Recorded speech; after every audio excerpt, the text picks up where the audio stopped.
സർവ്വ മാനുഷിക നിയമങ്ങളും ലംഘിക്കുന്നതാണ് ഗസയിൽ ഇസ്രായേൽ നടത്തിവരുന്ന അതിക്രമങ്ങൾ. ദിനംപ്രതി അതിന്റെ തെളിവുകളും പുറത്തുവരുന്നുണ്ട്. ഒരു ഭൂപ്രദേശത്തെ മനുഷ്യർക്ക് നേരെ സൈന്യത്തിന് ചെയ്യാൻ സാധിക്കുന്നതിന്റെ സങ്കല്പിക്കാൻ കഴിയുന്ന പരിധികളും ഭേദിച്ചാണ് ഇസ്രായേൽ ക്രൂരത തുടരുന്നത്. ഗസയിൽ നടത്തുന്ന പരിശോധനകളിൽ ഇസ്രായേൽ സൈന്യം ഫലസ്തീനികളെ മനുഷ്യ കവചങ്ങളാക്കുന്നു എന്നതാണ് ഏറ്റവും പുതിയ റിപ്പോർട്ട്. ഇസ്രായേലി സൈന്യത്തിലെ ഒരു മുതിർന്ന ഉദ്യോഗസ്ഥരിൽ ഒരാളാണ് ഇക്കാര്യം വെളിപ്പെടുത്തിയത്. ഒരു ദിവസം കുറഞ്ഞത് 6 തവണയെങ്കിലും ഇസ്രായേലി സൈന്യം മനുഷ്യ കവചങ്ങൾ ഉപയോഗിക്കാറുണ്ട് എന്നാണ് വെളിപ്പെടുത്തൽ.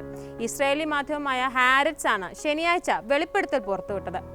ശത്രുവിന്റെ ആക്രമണത്തിൽ നിന്ന് രക്ഷ നേടാൻ സൈനികരല്ലാത്ത യാതൊരുവിധ പരിശീലനങ്ങളും ലഭിക്കാത്ത സാധാരണ പൗരന്മാരെ ഉപയോഗിക്കുന്നതിനെയാണ് മനുഷ്യ കവചം എന്നതുകൊണ്ട് അർത്ഥമാകുന്നത്.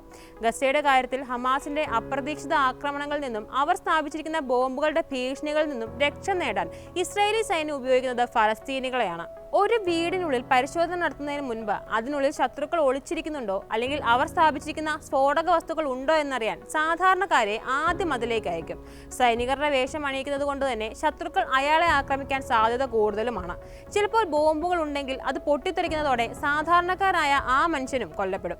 അങ്ങനെ സുരക്ഷിതമായി സൈന്യത്തിന് പരിശോധന നടത്താനും സാധിക്കും. അത്തരത്തിൽ മനുഷ്യ കവചങ്ങളെ ഉപയോഗിക്കുന്നത് നിയമവിരുദ്ധവും യുദ്ധക്കുറ്റവുമാണ്. എന്നാൽ ഇസ്രായേൽ അതിനെ വകവയ്ക്കാതെ എല്ലാ മനുഷ്യാവകാശ ലംഘനങ്ങളും നിർദ്ദയം തുടരുകയാണ്. മനുഷ്യ കവചത്തെ ഉപയോഗിക്കാനുള്ള ഇസ്രായേലിന്റെ രീതി അറിയപ്പെടുന്നത് മോസ്കിറ്റോ പ്രോട്ടോകോൾ എന്ന രഹസ്യനാമത്തിലാണ്. കവചങ്ങളായി ഇസ്രായേലി സൈന്യം ഉപയോഗിച്ചിരുന്ന നായകളില്ലെന്ന് പറഞ്ഞാണ് അവർ ഫലസ്തീനികളെ നിർബന്ധിച്ച് കവചങ്ങളാക്കുന്നത്. ഷാവിഷ് എന്ന പേരിലാണ് മനുഷ്യ കവചങ്ങളാക്കപ്പെടുന്ന ഫലസ്തീനികൾ അറിയപ്പെടുന്നത്.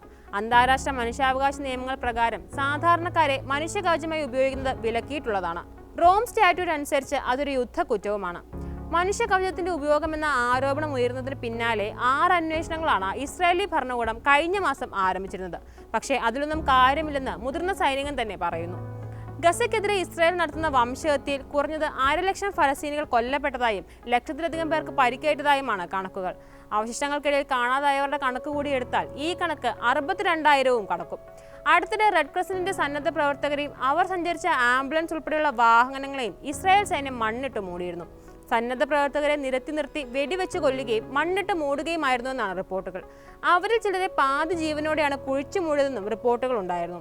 ഇക്കാര്യം ദിവസങ്ങളോളം സൈന്യം മറച്ചുവെക്കുകയും ചെയ്തെന്നത് കാര്യങ്ങളുടെ ഗൗരവം വർദ്ധിപ്പിക്കുന്നുമുണ്ട്.